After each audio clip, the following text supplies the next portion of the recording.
sehingga kita dapat berkumpul pada siang hari ini dalam acara menyebarkan pemahaman dan penerapan pengalaman budaya positif untuk pembuatan aksi nyata calon guru penggerak angkatan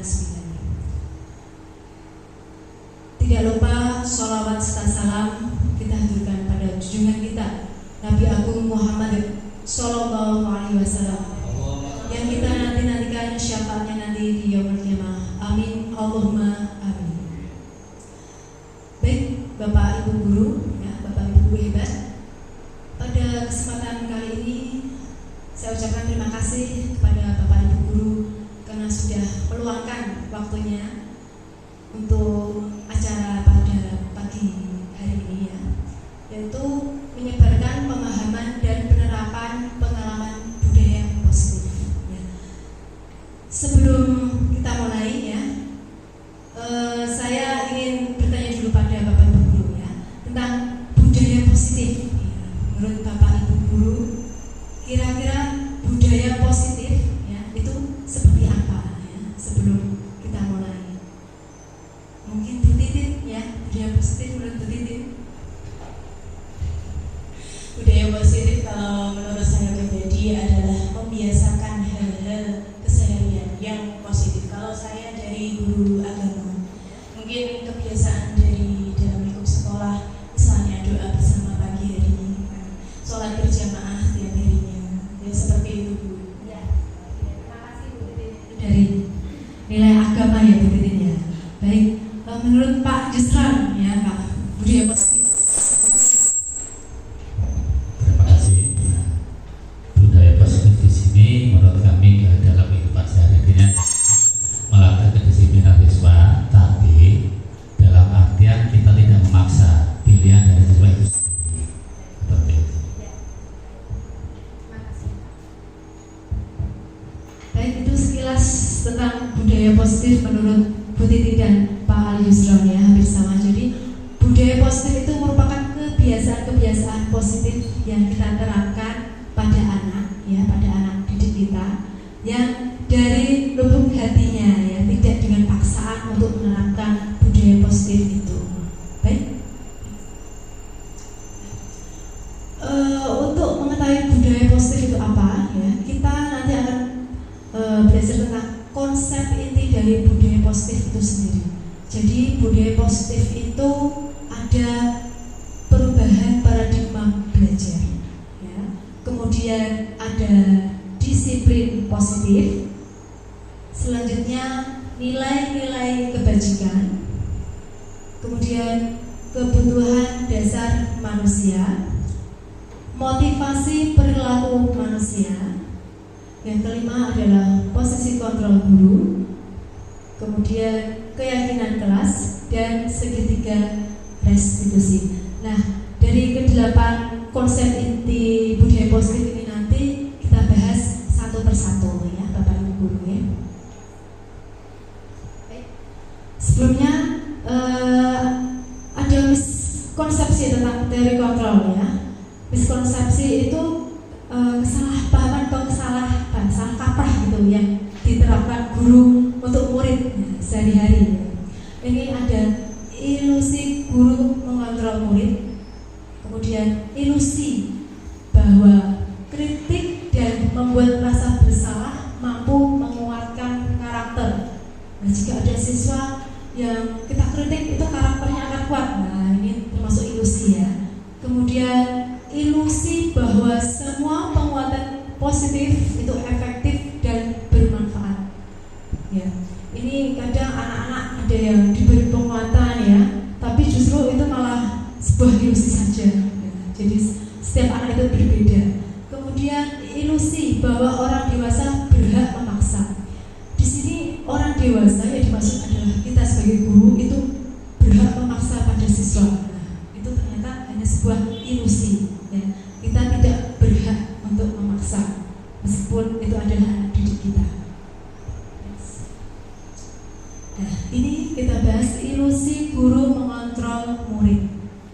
Pada dasarnya kita tidak dapat memaksa murid untuk berbuat sesuatu jikalau murid tersebut memilih untuk tidak melakukan Nah ini sudah sering terjadi ya. Jadi guru ya, memaksa murid dalam sehari-hari, biasanya seperti itu. Kemudian walaupun tampaknya guru sedang mengontrol perilaku murid, hal demikian terjadi karena murid sedang mengizinkan dirinya untuk dikontrol. Nah, kemudian saat itu bentuk kontrol guru menjadi kebutuhan dasar yang dipilih oleh murid. Agak sedikit terpaksa ya, karena bapak ibu gurunya memaksa, ya udahlah. Nah, seperti itu yang terjadi. Kemudian teori kontrol menyatakan bahwa semua perilaku memiliki tujuan, bahkan terhadap perilaku yang tidak disukai. Lanjut, ini ilusi bahwa semua penguatan positif itu efektif dan bermanfaat. Penguatan positif atau bujukan adalah bentuk-bentuk kontrol guru terhadap siswa. Kemudian segala usaha untuk mempengaruhi murid agar mengulangi suatu perilaku tertentu adalah suatu usaha untuk mengontrol murid tersebut. Ya. Kemudian dalam jangka waktu tertentu, kemungkinan murid tersebut akan menyadari dan mencoba untuk menolak bujukan kita, atau bisa jadi murid tersebut menjadi tergantung pada pendapat sang guru untuk berusaha. Ya. Ini lanjut. Ilusi bahwa kritik dan membuat orang merasa bersalah dapat menguatkan karakter. Jadi menggunakan kritik dan rasa bersalah untuk mengontrol murid menuju pada identitas gagal. Ya. Jadi kalau kita kritik dan rasa bersalah untuk murid itu identitasnya gagal ya nanti untuk murid ke depannya. Mereka belajar untuk merasa buruk tentang diri mereka. Mereka mengembangkan dialog diri yang negatif. Kadangkala sulit bagi guru untuk mengidentifikasi bahwa mereka sedang melakukan perilaku ini, karena seringkali guru cukup menggunakan suara halus untuk menyampaikan pesan negatif. Kemudian ilusi selanjutnya, bahwa ilusi orang dewasa memiliki hak untuk memaksa. Ini ditanyakan ini ya. Banyak orang dewasa yang percaya bahwa mereka itu memiliki tanggung jawab untuk membuat murid-murid berbuat hal-hal tertentu. Kemudian apapun yang dilakukan dapat diterima selama ada sebuah kemajuan berdasarkan sebuah pengukuran kinerja. Pada saat itu pula, orang dewasa akan menyadari bahwa perilaku memaksa tidak akan efektif untuk jangka waktu panjang dan sebuah hubungan permusuhan akan terbentuk. Jadi kalau memaksa itu paling lama 1 hari itu anak ingat, tapi untuk jangka panjang aku kemarin dipaksa, gak ingat ya. Jadi disepelekan oleh anak. Nah ini kemudian ya mengubah paradigma stimulus respon ke pendekatan teori kontrol ya. Stimulus respon, realitas kebutuhan kita sama, teori kontrolnya realitas kebutuhan kita berbeda ya. Jadi kebutuhan setiap siswa, setiap anak didik ya itu berbeda. Kemudian semua orang melihat yang sama. Teori kontrolnya setiap orang memiliki gambaran yang berbeda. Stimulus respon, kita mencoba mengubah agar pandangan sama dengan kita, pandangan orang itu sama dengan kita. Kemudian teori kontrolnya, kita berusaha memahami pandangan orang lain tentang dunia ya. Jadi jangan memaksa pandangan atau pendapat kita pada orang lain. Kemudian stimulus respon, perilaku buruk dilihat sebagai suatu kesalahan. Dan teori kontrol, semua perilaku memiliki tujuan ya. Kadang anak-anak itu bermain, mungkin pandangan bu guru, bapak guru, jangan mainan bola terus, nah seperti itu. Tapi anak-anak itu tujuan ini mau bermain, nah gitu ya. Kemudian orang lain bisa mengontrol saya. Teori kontrolnya hanya Anda yang bisa mengontrol diri Anda. Jadi sebenarnya mengontrol itu adalah hak dari setiap pribadi ya. Kita tidak bisa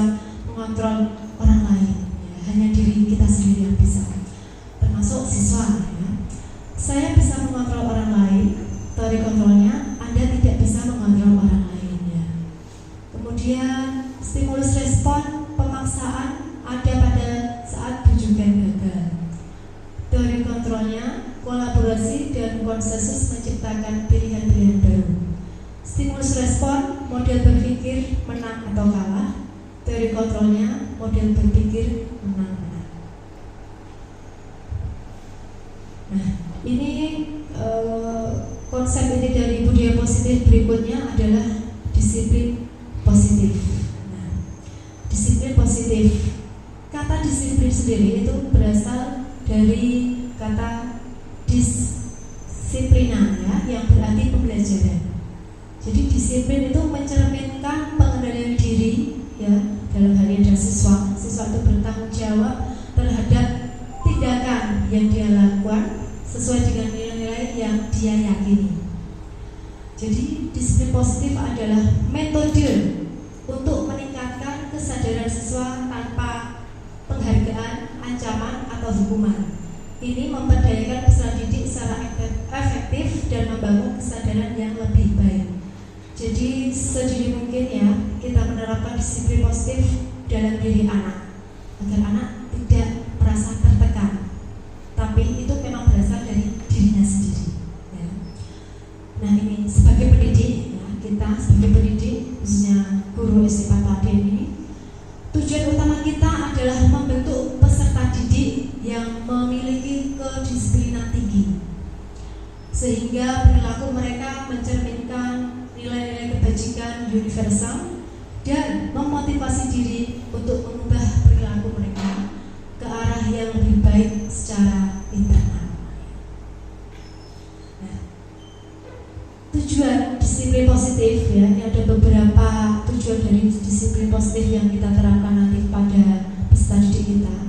Yang pertama, dalam rangka menciptakan lingkungan yang positif, maka setiap warga sekolah dan pemangku kepentingan perlu saling mendukung, menghayati dan menerapkan nilai-nilai kebajikan yang telah disepakati mereka. Jadi disiplin positif ini siswa-siswa sendiri, ya, yang menyepakati bersama. Untuk dapat menerapkan tujuan mulia tersebut, maka seorang pemimpin pembelajaran, ya, kita sebagai guru perlu mempunyai jiwa kepemimpinan sehingga dapat mengembangkan sekolah yang baik agar terwujud suatu budaya sekolah yang positif sesuai dengan standar kompetensi pengelolaan yang telah ditetapkan. Kemudian tujuan mulia dari penerapan disiplin positif ini adalah untuk terbentuknya murid-murid yang berkarakter, itu jelas, ya, karena disiplin diciptakan dari dirinya sendiri, maka akan terbentuk karakter dalam diri anak, dalam diri siswa. Kemudian santun, jujur, peduli, bertanggung jawab, dan merupakan pelajar sepanjang hayat sesuai dengan standar kompetensi lulusan yang diharapkan. Jadi disiplin positif ini sudah memenuhi standar kompetensi lulusan yang diharapkan oleh pemerintah, ya. Baik, ini nilai-nilai kebajikan, ya. Nilai-nilai kebajikan, nilai yang disepakati bersama lepas dari suku, bangsa, agama, bahasa maupun latar belakang. Contoh nilai kebajikan institusi atau organisasi. Ini ada 3, ya, profil pelajar Pancasila, yaitu beriman dan bertakwa pada Tuhan Yang Maha Esa dan berakhlak mulia, berkebinekaan global, gotong royong, mandiri, kreatif, dan bernalar kritis. Kemudian IPO Primary Years Program, ya, yaitu tentang toleransi, rasa hormat, integritas, mandiri, menghargai, antusias, empati, keingintahuan, kreativitas, kerjasama, percaya diri, serta berkomitmen. Kemudian keterampilan hidup atau life skill, ya, dapat dipercaya, lurus hati, pendengar yang aktif, tidak merendahkan orang lain, dan memberikan yang terbaik untuk dirinya sendiri.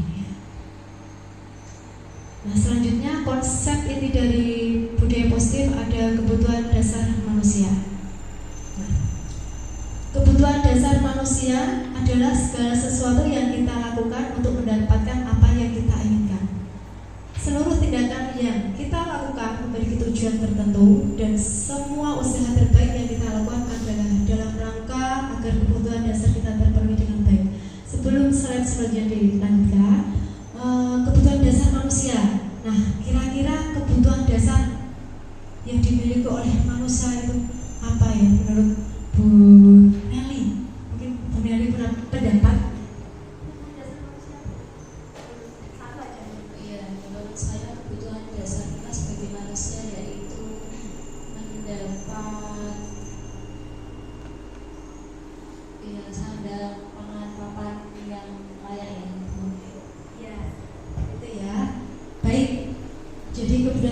manusia menurut Bu Neli tadi ada sandang, pangan, papan ya Bu Neli ya. Setiap manusia wajib mempunyai itu semuanya. Pak Sal mungkin mau berpendapat Pak? Ini mohon maaf izin maju depan soalnya kabelnya keluar. Menurut saya yang kebutuhan dasar manusia yang paling dasar itu adalah kebutuhan untuk kebebasan mengutarakan ekspresi, kebebasan untuk mendapatkan kasih sayang, cinta, kebebasan untuk berpendapat dan yang lain. Itu menurut saya. Kalau mungkin ada pendapat lain dari Bapak Ibu. Terima kasih.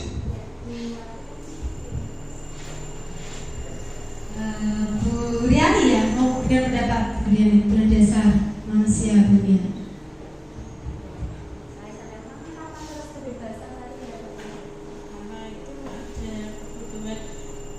Dasar manusia itu kalau saya lihat ada dua, bilang primer sama sekunder. Kalau yang primer seperti tadi saya mama kebetulan saya tinggal itu dari dan setelah kemudian primer seperti HP ada yang lain. Baik, terima kasih Bu As mungkin. Oke, oh ya, baik ya. Jadi sudah diwakili teman-teman ya. Ini sudah cukup tadi ya. Ya tadi ada sandang, pangan, papan, kemudian dari Pak Sol tadi kebebasan ya Pak, ada pengutaran pendapat seperti itu. Kemudian dari Bu Riani ada primer, sekunder, selain sandang, pangan, papan juga pendidikan ya Bu Riani ya. Next. Ya, jadi ini ya 5 kebutuhan dasar manusia termasuk peserta didik kita ya Bu ya, Bapak Ibu. Yang pertama adalah bertahan hidup. Nah, ini tadi mencakup makanan, pakaian, tempat tinggal, keamanan dan kesehatan ya. Jadi ini wajib dimiliki oleh peserta didik kita ya. Jadi tempat tinggal selain rumah juga ketika belajar di sekolah ya, harusnya lingkungannya aman dan juga sehat ya. Alhamdulillah insyaallah lingkungan kita aman, bersih, sehat ya Bapak Ibu ya. Itu makanan, pakaian, tempat tinggal ya. Kemudian yang kedua adalah kasih sayang dan rasa diterima. Rasa diterima ya, dipedulikan, berbagi, kerjasama, menjadi bagian dalam kelompok. Nah ini sangat penting ya Bapak Ibu. Karena di dalam suatu kelas, di dalam kelas itu kadang ada 1 atau 2 siswa yang mungkin dia merasa minder ya. Saya tidak diterima di antara teman-teman saya. Mungkin pas kebagian kelompok, kerja kelompok, yang lainnya pada ini dengan saya yuk. Nah, mungkin ada 1 siswa yang agak minder, duh saya kok gak diterima ya, kayak kok gak nganggep saya. Nah, ini loh Bapak Ibu ya, yang kadang-kadang itu hal sepele mungkin menurut kita, tapi itu termasuk 5 kebutuhan dasar dari peserta didik kita ya. Dan ini nanti tugas kita ya Bapak Ibu untuk menyelesaikan masalah dari peserta didik kita ya. Kelihatannya memang sepele, sekolah dikocok ya, tapi dia dalam rasanya, duh aku nek digoleki bu guru gak diterima macam aku ki, gak saya gelem kelompokan, nah kayak gitu loh ya. Jadi rasa diterima ini sangat penting sekali Bapak Ibu. Kemudian penguasaan ya, harga diri, keinginan untuk dianggap ya, tadi yang bersama, memimpin, berprestasi, diakui dan didengar. Nah, ini biasanya ada beberapa anak ya, siswa yang memonopoli kelasnya. Jadi kalau itu yang ngomong itu dilakukan teman-teman yang lain, nanti akui. Nah seperti itu. Terus kalau ada anak yang biasanya kurang begitu aktif lagi bisa berpendapat, lah gak usah didengerin itu. Nah seperti itu loh ya. Jadi minta didengar dan diakui keberadaannya, itu sangat penting sekali ya Bapak Ibu ya. Kemudian kebebasan, nah ini kebebasan tadi kalau saya kebebasan mandiri, memiliki pilihan, mencoba hal baru ya, mampu mengendalikan arah dirinya ya. Mandiri, memiliki pilihan. Jadi sebaik mungkin ya kita menjadi peserta didik itu yang berikan kebebasan, tapi kebebasan yang berarah kepada anak didik kita. Kemudian kesenangan, nah ini kesenangan ya, fun, kesenangan, bermain, humor, antusiasme dan tertawa. Untuk kesenangan ini kita bisa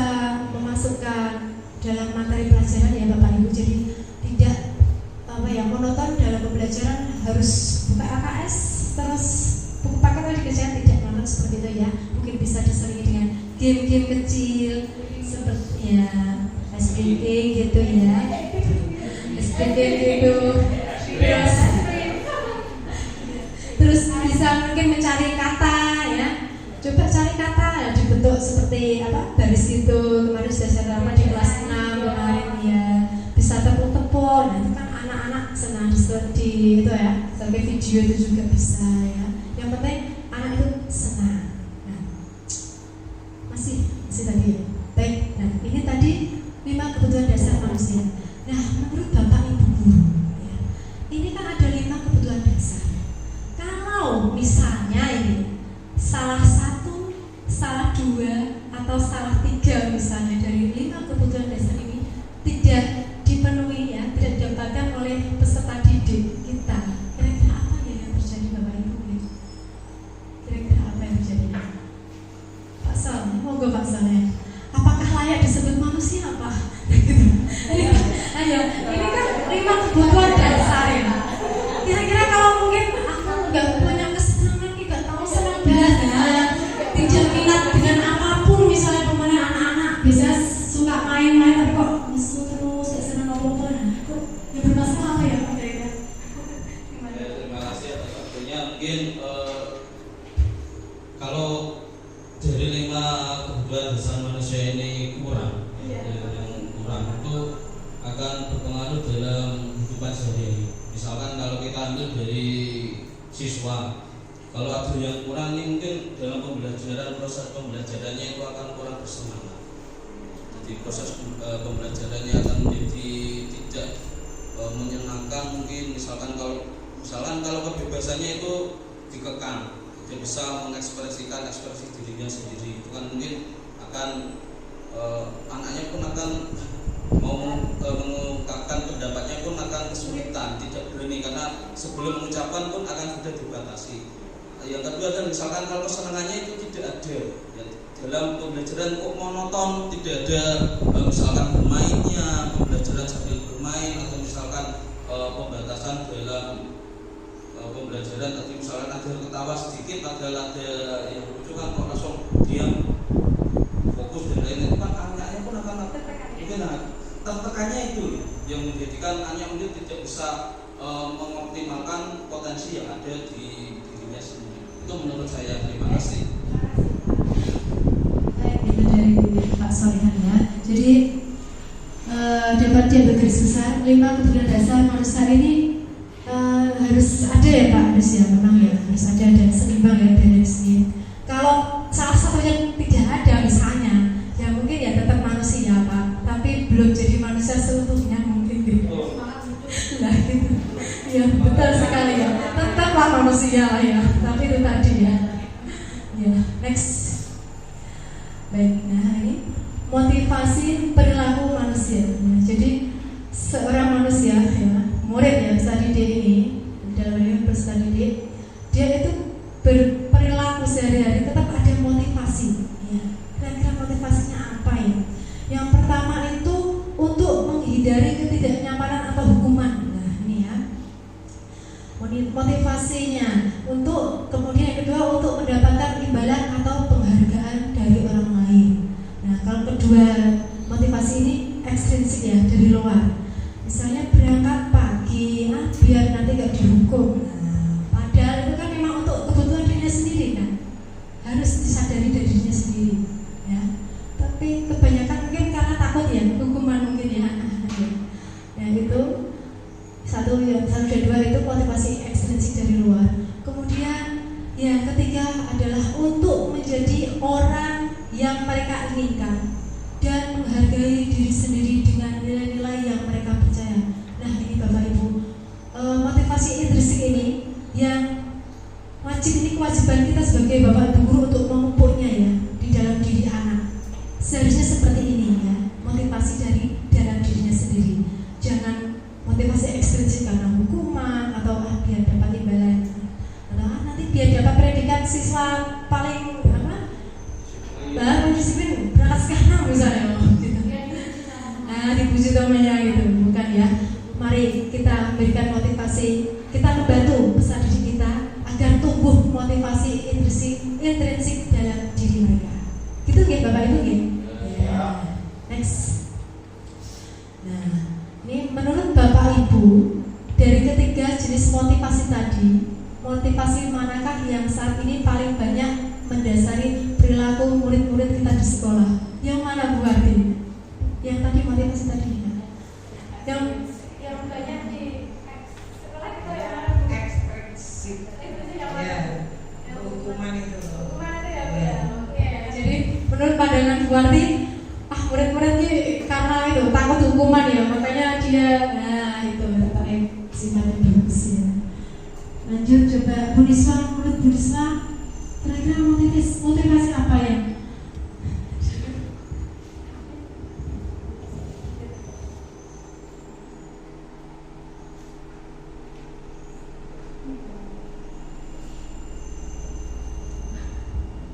Kalau menurut saya dari kita kelas ya, untuk kelas itu bisa kalau dia ingin mendapatkan penghargaan, ya sekiranya mereka menghargai temannya, begitu.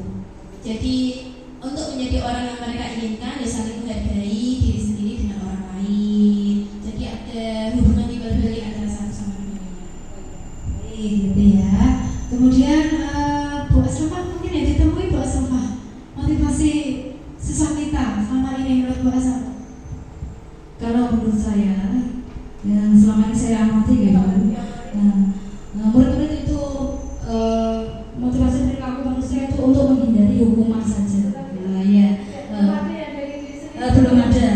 Belum ada kesadaran dari dia sendiri. Soalnya murid itu taunya ya dia itu takut saja, takut kena hukuman. Baik, terima kasih Bu Asrafah ya. Nanti kita ubah ya paradigma seperti itu ya. Next. Oke. Nah, ini ada perbedaan ya Bapak Ibu mengenai hukuman, konsekuensi, dan restitusi. Ya, baik. Hukuman itu apa ya? Jadi hukuman itu tidak terencana, tiba-tiba. Ya. Jadi murid tidak tahu apa yang terjadi atau tidak dilibatkan, bersifat satu arah berupa hukuman fisik maupun psikis. Nah ini langsung ya ini atau tidak ya, langsung dari bu guru misalnya. Kamu harus lari lapangan 5 kali, nah itu merupakan hukuman ya. Jadi hukuman gitu. Ya, jadi satu arah. Jadi anak tidak diberi kesempatan berbicara, langsung dapat hukuman. Kemudian kalau konsekuensi, terencana, disepakati ya suatu peraturan, murid tetap dibuat tidak nyaman ya, tetap dibuat tidak nyaman. Sikap guru selalu memonitor murid. Nah ini dipantau nih. Kemarin telat lagi gak ya? Nah ini siap-siap ini nanti seperti itu ya, konsekuensinya nanti ada. Kemudian restitusi. Nah ini nanti kita bahas restitusi secara khusus ya. Jadi restitusi itu proses menciptakan kondisi bagi murid untuk memperbaiki kesalahan. Ya. Jadi nanti dia sendiri yang menemukan solusinya. Saya sudah berbuat salah, nanti solusinya apa ya? Jadi tidak ada hukuman. Ya. Jadi ini restitusi itu seperti itu, memperbaiki kesalahan. Intinya seperti itu ya. Kemudian proses kolaboratif yang mengajarkan murid untuk mencari solusi sendiri. Ya, kita sebagai guru menjembatani. Ya. Restitusi itu nanti ada videonya khusus. Baik, perlu digarisbawahi ya bahwa restitusi itu bukannya kita mengampuni kesalahan dari siswa, bukan, tetapi memperbaiki kesalahan ya. Jadi siswa sendiri yang menemukan caranya ya, memperbaiki kesalahan. Kita yang menciptakan kondisinya untuk siswa memperbaiki kesalahannya. Baik Bapak Ibu Guru, selanjutnya adalah konsep inti dari budaya positif tadi ya. Berikutnya adalah keyakinan kelas. Nah, mengapa kita harus membuat keyakinan kelas, bukan peraturan kelas? Nah, ini ada perbedaannya ya. Jadi peraturan kelas. Nah, ini salah satu peraturan kelas ya. Jadi sudah tertulis ya, dan siswa harus ini, ya harus ditaati. Itu peraturan kelas atau tata tertib ya. Tetapi kalau keyakinan kelas, itu siswa sendiri yang membuat. Kita hanya sebagai mediatornya aja ya. Ya, kita membantu siswa ya. Jadi untuk kelas 6 kemarin sudah saya buat keyakinan kelas Bapak Ibu ada 10 poin ya. Mulai dari tertib masuk kelas, alhamdulillah sudah mulai tertib, ada bel masuk. Kalau ada yang lupa diingatkan, termasuk keyakinan kelas nomor berapa, seperti itu. Kemudian tidak menyakiti hati teman, nah itu ada kemarin. Jadi saya tulis, kemudian anak-anak yang usul, ayo apa lagi, buang sampah di tempatnya, ya. Jangan makan di kelas, seperti itu. Kemarin kelas 6 sudah membuat peraturan keyakinan kelas. Mungkin nanti untuk kelas yang lain bisa ya diterapkan, ya di kelas lain bisa diterapkan, ditulis ya di kertas, kemudian ditempel di kelas ya seperti ini. Tapi saya buat tulisan tangan, ya, saya tempel itu keyakinan kelas untuk kelas 6 kemarin.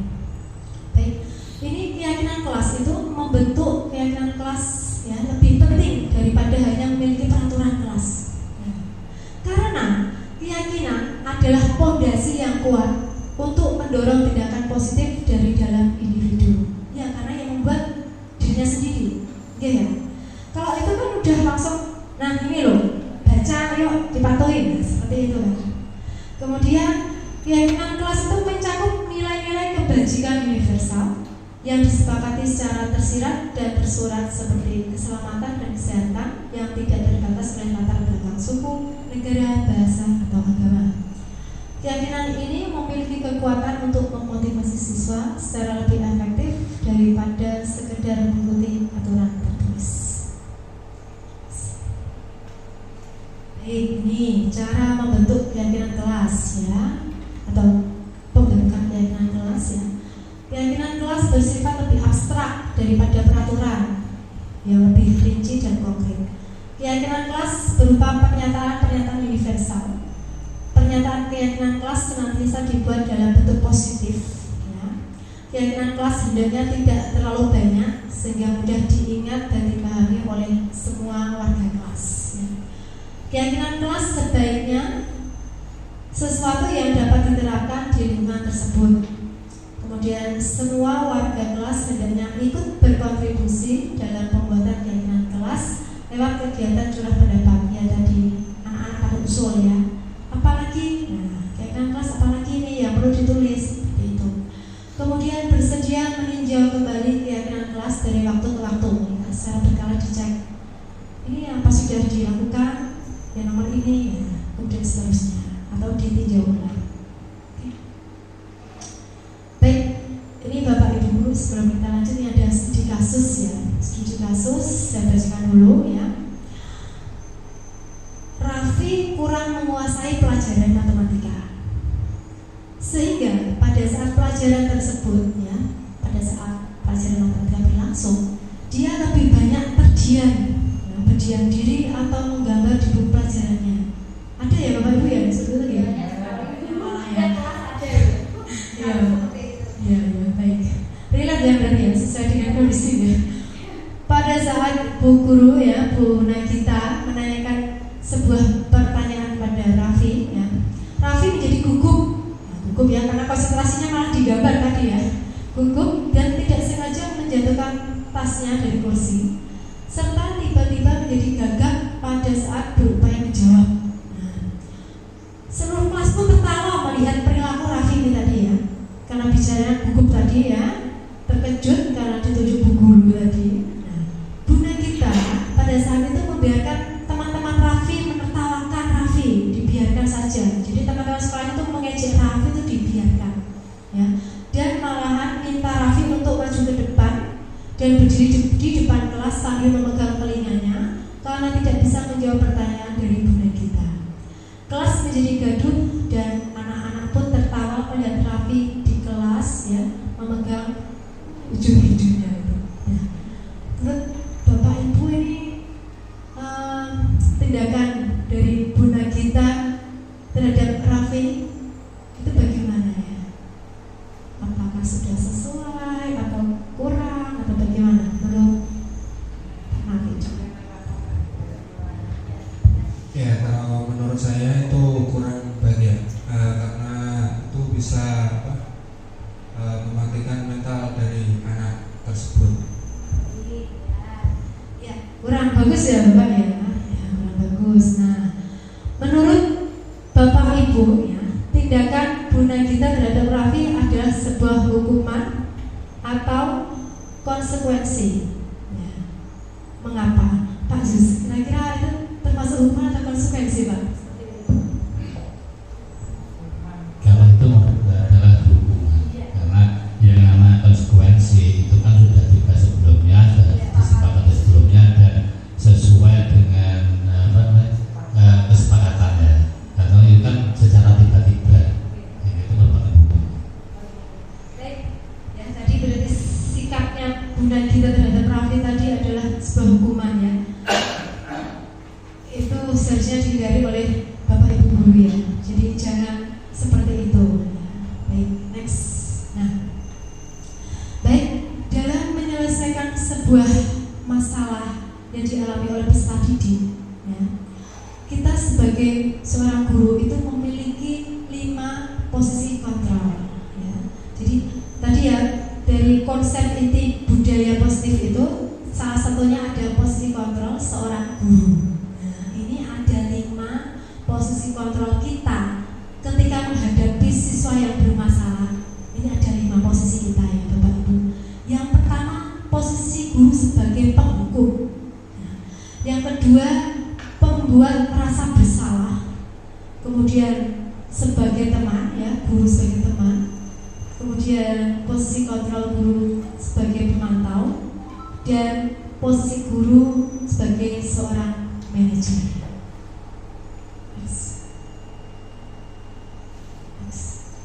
Nah, ini ada video ya, video Bapak Ibu guru. Ini bisa diperhatikan dulu ya.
Ya, itu tadi kira-kira mau siapa dan kelihatan ya. Bisa dibuka lagi saja. Guru sebagai apa Bapak Ibu? Hukum ya. Ya, jadi seperti tadi ya, langsung saja gas ya, tanpa memikirkan, tanpa Bapak Ibu langsung. Nah, ini kamu lari. Seperti itu ya Bapak Ibu ya. Nah, jadi pada posisi ini kita sebagai penghukum Bapak Ibu. Pada posisi penghukum biasanya berbicara dengan nada tinggi. Betul ya, ada ya. Spontan ya Bu ya, spontan ya, tinggi, menghadap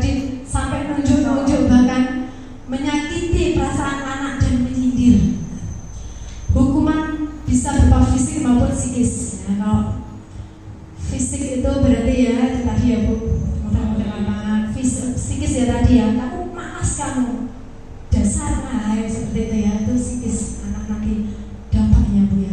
Ya ini dampak yang terjadi pada murid ketika guru sebagai posisi penghukum itu, murid cenderung akan memberontak bahkan menyimpan dendam. Nah ini Bapak Ibu yang kita antisipasi ya, jangan sampai terjadi pada murid kita ya Bapak Ibu ya. Karena banyak sekali kasus murid yang seharusnya patuh dan hormat pada guru tetapi malah menyakiti ya. Banyak kasus seperti itu. Semoga tidak ada kasus-kasus seperti itu lagi, dan kita lebih baik menghindar dari posisi guru sebagai penghukum ini ya. Yang sudah, yang lalu biarlah berlalu. Nah, ini nanti kita mulai perbaiki lagi ya, jangan sebagai posisi penghukum. Next video berikutnya.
Sebagai apa ya Bapak Ibu ya.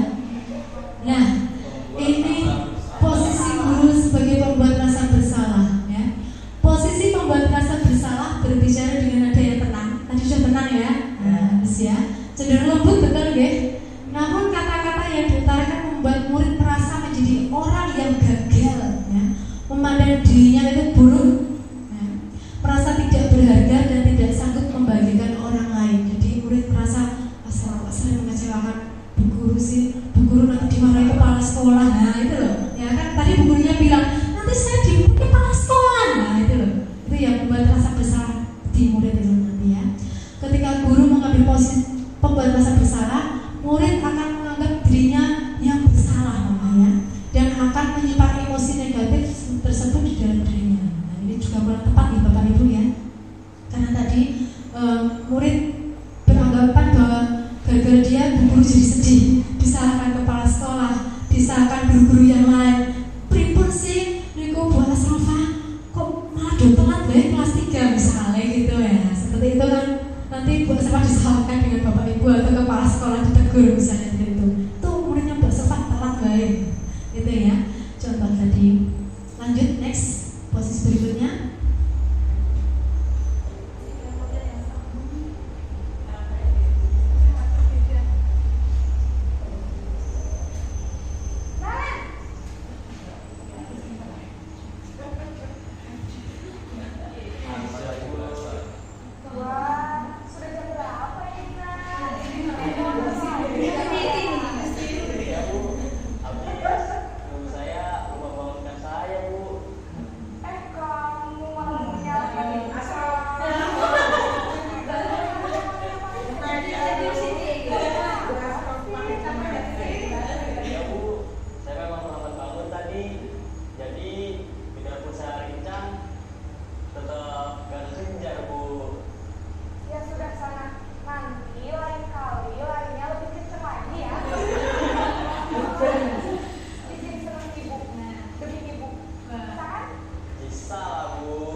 menjaga suasana tetap santai dan merasa senang, aman dan akrab dengan guru. Identitas yang tercipta adalah identitas sukses atau berhasil. Sepertinya sih berhasil ya. Oh, anak-anak nurut tadi ya, karena bu gurunya halus tadi mengutarakannya ya, halus, orang nada kenceng ya.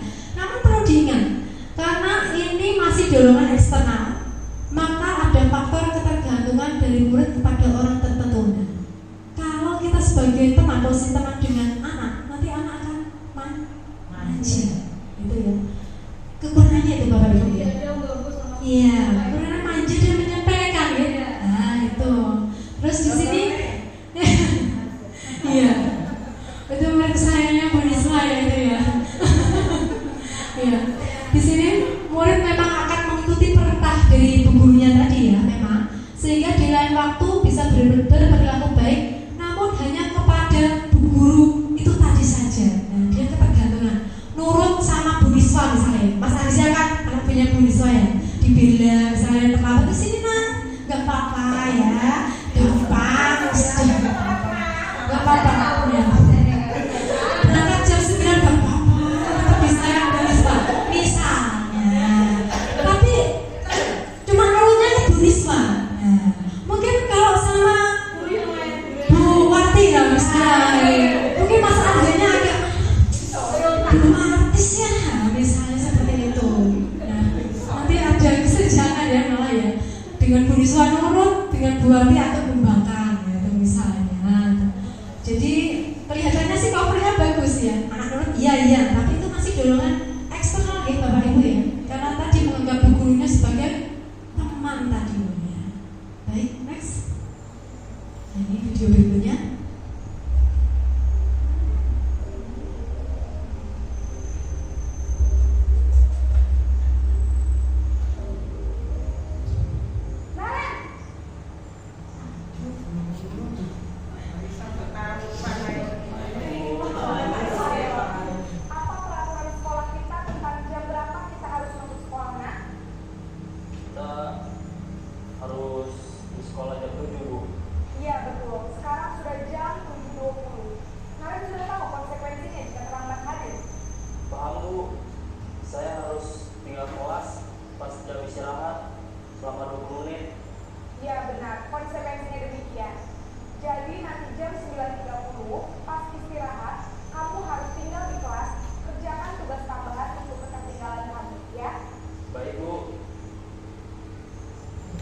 Posisi yang keempat nih Bapak Ibu ya.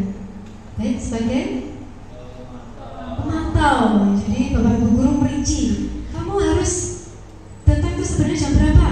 Nah, seperti itu ya. Posisi pemantau mengandalkan perhitungan atau lebih ke data untuk mengontrol murid. Nah, guru mengarahkan murid berdasarkan peraturan dan konsekuensi. Ini masih mengingatkan lah ya, mengingatkan anak. Kemudian seorang pemantau menunjukkan bahasa tubuh dan ekspresi wajah yang datar dan cenderung formal ya, benar disiplin gitu ya, formal ya. Terus lanjut, ini terakhir ya, posisi yang terakhir.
Baik, jadi Naren akan setel alarm untuk bangun besok pagi dan akan diingatkan oleh kakak dan ibunda Naren ya.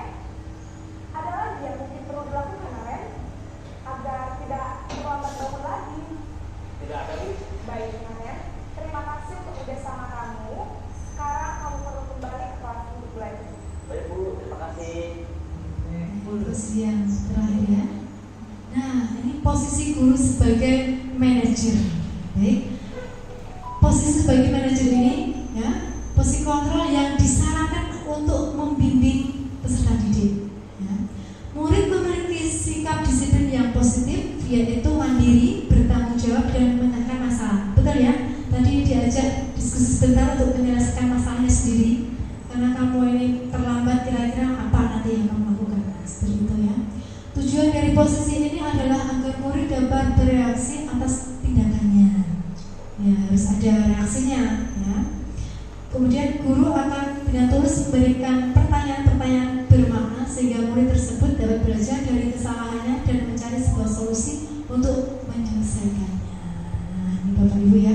Jadi dari kelima posisi kontrol sebagai guru ya, ada tadi penghukum, pembuat rasa bersalah, teman, pemantau, dan manajer. Ya. Dari kelima posisi ini yang disarankan ya, yang disarankan itu yang kita sebagai manajer, Bapak Ibu ya, paling mentok-mentoknya itu sebagai pemantau. Nah, itu yang disarankan. Yang paling bagus itu manajer. Kemudian ya geser sedikit ke pemantau. Jangan sampai kita sebagai yang pertama tadi ya penghukum, ya sebagai rasa bersalah dan sebagai teman juga kurang tepat kita terapkan. Ya, itu untuk kebaikan dari peserta didik.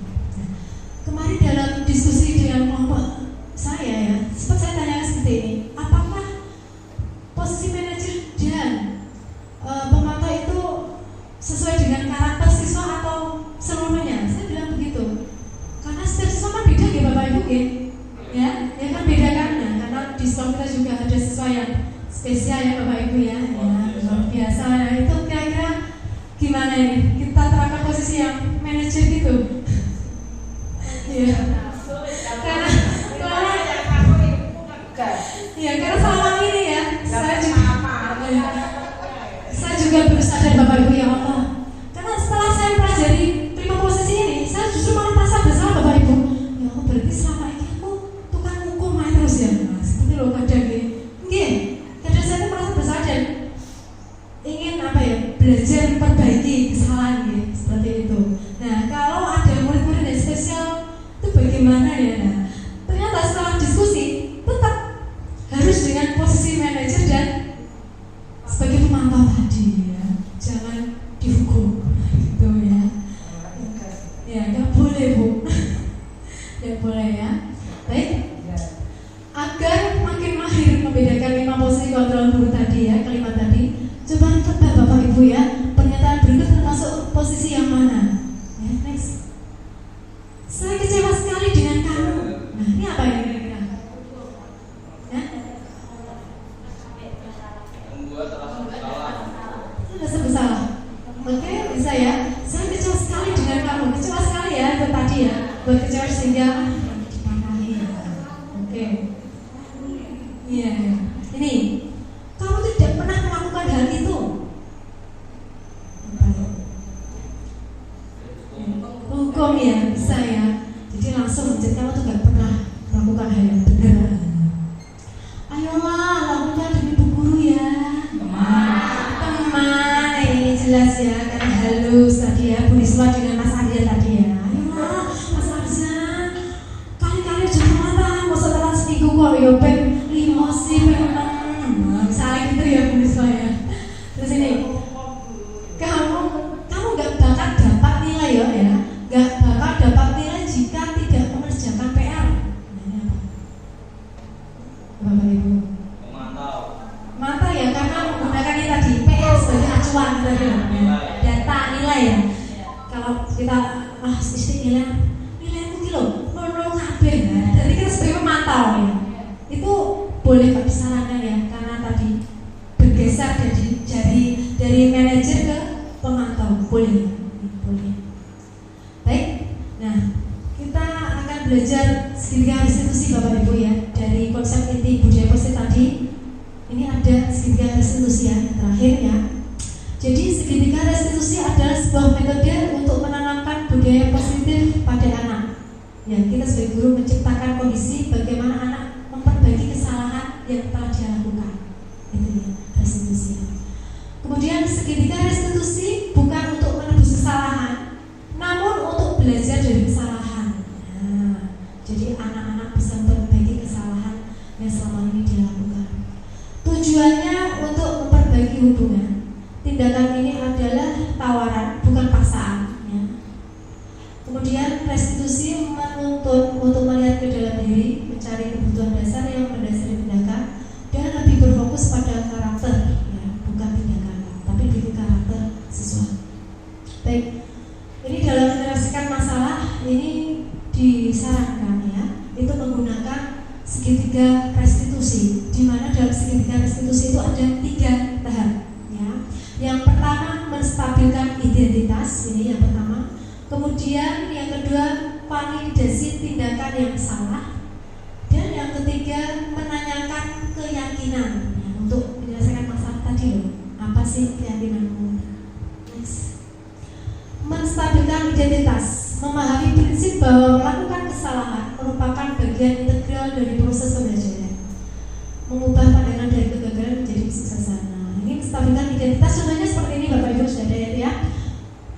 Nah, berbuat salah itu wajar kok. Bu guru juga pernah berbuat salah. Nah, itu berarti semua orang juga pernah melakukan. Nah, itu termasuk menstabilkan identitas ya. Tidak ada manusia yang sempurna. Nah, udah tindakanmu itu memang wajar. Karena tidak ada manusia yang sempurna. Kemudian ibu guru juga pernah melakukan hal itu. Kemudian ibu tidak akan mencari tahu siapa yang salah, tapi ibu ingin mencari solusi dari permasalahan ini. Kamu berhak merasa begitu. Nah, ini berarti menstabilkan identitas bahwa setiap orang itu ya kalau membuat kesalahan itu wajar lah. Nah, seperti itu ya. Itu menstabilkan identitas pada diri anak. Kemudian validasi tindakan yang salah. Ini tindakanmu tadi apa sih? Nah, kesalahan yang kamu buat pada teman-teman tadi apa? Ini ya. Memiliki prinsip bahwa setiap tindakan bertujuan untuk memenuhi kebutuhan tertentu. Beralih dari pola pikir stimulus respon menjadi lebih proaktif dengan mengidentifikasi dan mengakui kebutuhan siswa, memperbaiki hubungan antar guru dan siswa. Nah, ini contohnya. Kamu pasti punya alasan mengapa tadi kamu melakukan itu, mengapa tadi kamu berdekat dengan temanmu, pasti ada alasannya. Kita bisa validasi tindakan, ya. Jadi kita menyalahkan tindakan yang dilakukan siswa tadi. Padahal kamu bisa melakukan yang lebih buruk dari ini loh ya. Nah, seperti itu. Kemudian kamu patut bangga karena telah melindungi sesuatu yang penting buatmu. Kamu melakukannya karena bertanda sesuatu yang penting bagimu. Itu merupakan validasi tindakan yang salah. Kemudian menanyakan keyakinan. Diberikan pertanyaan yang memiliki makna adalah untuk merangsang motivasi intuisi siswa, menghubungkan keyakinan mereka dengan perilaku yang tidak benar. Nah, ini solusi dari masalah tadi ini loh. Yang kamu lakukan selanjutnya apa nak? Nah, seperti itu kita tanyakan. Apa keyakinan kelas kita? Nah, kita tunjukkan tadi keyakinan kelas yang mungkin dilanggar siswa ya. Kalau dia menyakiti hati temannya, mengejek, ya, atau madani nama orang tuanya ya. Kadang itu menimbulkan pertengkaran ya di kelas ya. Nah, coba keyakinan kelas apa? Nomor berapa tadi dibaca? Itu Bu, tidak boleh menyakiti hati teman. Nah, itu tadi kamu bilang seperti itu menyakiti nggak? Menyakiti Bu ya. Berarti itu melanggar keyakinan yang dibuat di kelas. Seperti apa gambaran sebuah kelas yang ideal menurut kamu? Kamu ingin menjadi orang yang seperti apa? Nah, itu ya, kamu menyakiti keyakinan. Dan berikut adalah contoh penerapan segitiga restitusi untuk menyelesaikan masalah siswa yang pernah saya lakukan kemarin ya. Ini Haris dan Talita ya.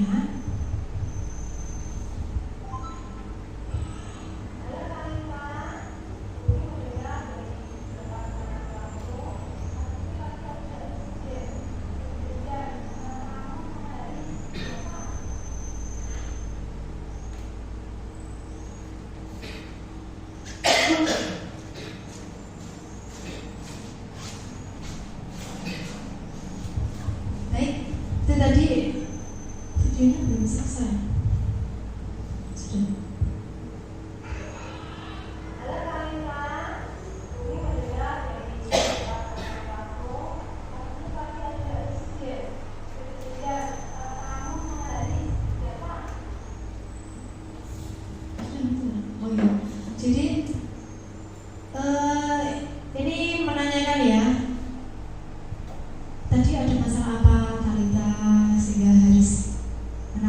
nangis ya.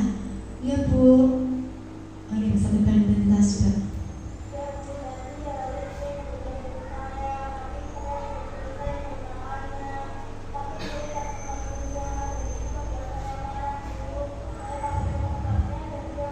Ya, betul Talita ya.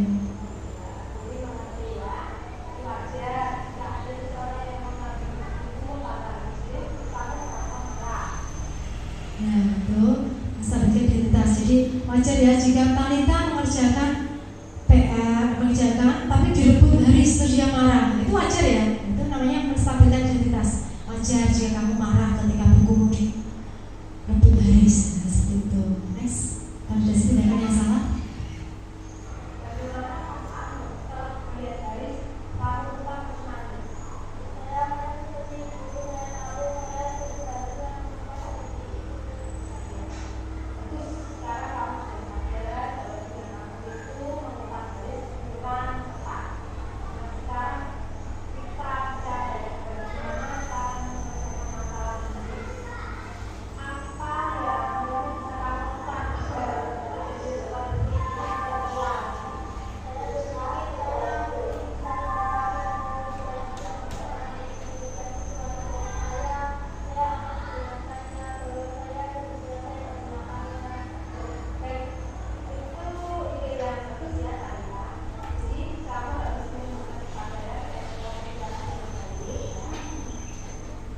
Ya, tidak ada salah ya. Jadi anak itu mengutarakan tadi bahwa sikapnya mengumpat Haris sampai nangis itu merupakan tindakan yang kurang tepat ya, tindakan yang salah ya. Tadi next, ini punya keyakinan tadi next.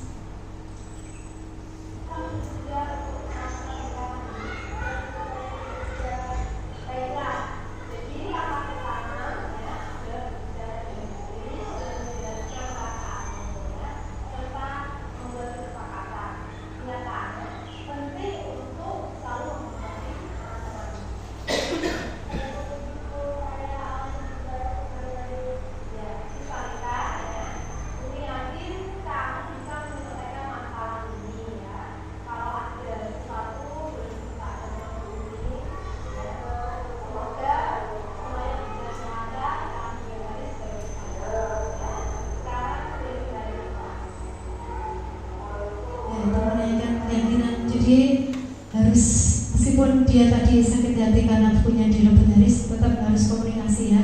Saya belum selesai, nanti jangan diambil buku saya. Seperti itu, harus sabar mengkomunikasikan dengan temannya. Jangan asal terus tadi diumpat sampai Haris nangis, itu jangan ya. Baik Bapak Ibu, dari konsep inti budaya positif tadi ya, kita dapat menerapkan program disiplin positif dalam standar nasional pendidikan dalam menerapkan program disiplin positif. Seorang guru harus memiliki standar kepribadian, profesionalisme dan kemampuan sosial yang baik. Ya. Guru harus dapat merefleksikan dirinya dalam posisi kontrol tadi ya, kalimat tadi, dan mempertimbangkan perjalanan karirnya sebagai abang atau manajer yang membimbing murid-muridnya menjadi individu yang mandiri, merdeka dan bertanggung jawab. Hal ini sudah sesuai dengan standar nasional pendidikan yang berlaku di Indonesia ya. Baik, terima kasih Bapak Ibu Guru. Oke, mungkin ada yang ditanyakan? Ya, monggo.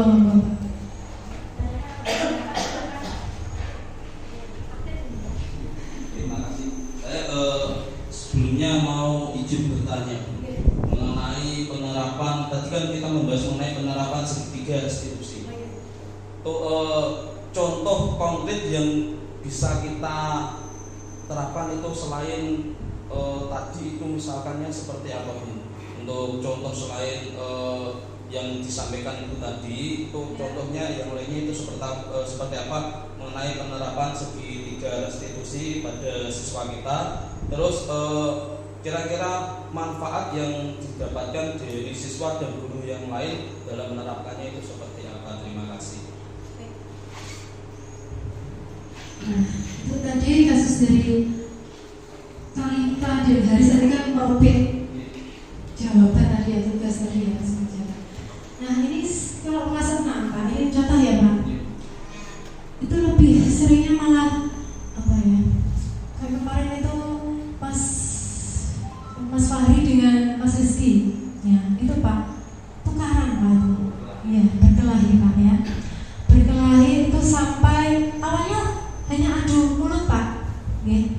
wadah-wadahan gitu loh ya, wadah-wadahan. Yang mulai Mas Rizky ya, mulai wadah-wadahan. Haris juga, Haris maaf, Mas Fahri ya, Mas Fahri juga gitu wadah-wadahan. Tapi yang Mas Rizky tadi malah langsung mukul tangan. Dan Mas Fahri langsung mukul bagian mulut Pak. Ya. Dan itu berdampak ya, Mas Rizky itu sakit di sini, sariawan yang sangat parah itu. Nah kemarin sudah Pak ya, sudah saya tanyai Fahri juga gitu, gimana Fahri kok bisa? Nah Bu, itu kok wadani duluan. Oh iya, kamu mesti itu ya sakit hati ya diwadani ya wajar kalau sakit hati. Tapi kalau kamu melihat dampaknya itu loh, kamu langsung mukul ya di area bibir sini sampai sariawan parah seperti itu ya, rasanya gimana? Kemarin tak tanya gitu orangnya, ya saya merasa kasihan Bu. Kemarin ikut nengok Pak, rasa kasihan ya, seperti berkaca-kaca Pak, nangis. Soalnya tahu itu loh Pak, kondisi bibirnya ya Allah sampai hitam semua itu, sampai di ruang isolasi khusus karena sariawan bukan biasa Pak ya, sariawannya parah ya, sampai kayak nangis itu. Nah terus nah yaudah Bu, saya nggak akan melakukan ini lagi. Makanya ini aneh, melakukan sesuatu dipikir dulu seperti itu. Jadi kita menerapkan pada anak itu jangan langsung main pukul saja, tetap dipikir dampaknya loh, dampaknya nanti itu merugikan teman kita, apa kita tidak kasihan seperti itu Pak. Mungkin itu ya. Kemudian manfaat untuk teman-teman gurunya jelas Pak.